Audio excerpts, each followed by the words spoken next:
கரூரில் பின்னந்தலையில் அடிபட்டு கொலை செய்யப்பட்டு சடலமாக மீட்கப்பட்ட சித்தாளின் உடலை கைப்பற்றிய போலீசார் விசாரணை மேற்கொண்டு வருகின்றனர்.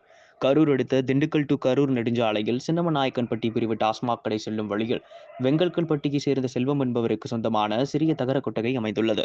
கடந்த 6 மாதத்திற்கு முன்பு வரை கறிக்கடை நடத்தப்பட்டு வந்த நிலையில் தற்போது பயன்பாட்டில் இல்லாமல் இருக்கிறது.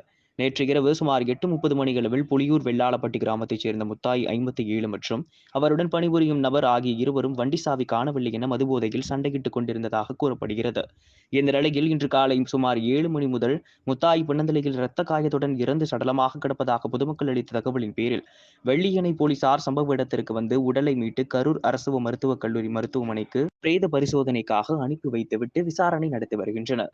கட்டட தொழிலாளியான இருவருக்குள் ஏற்பட்ட பிரச்சனை காரணமாக முத்தாய் கொலை செய்யப்பட்டாரா அல்லது வேறு யாரேனும் கொலை செய்தார்களா என்ற கோணத்தில் போலீசார் விசாரணை மேற்கொண்டு வருகின்றனர்.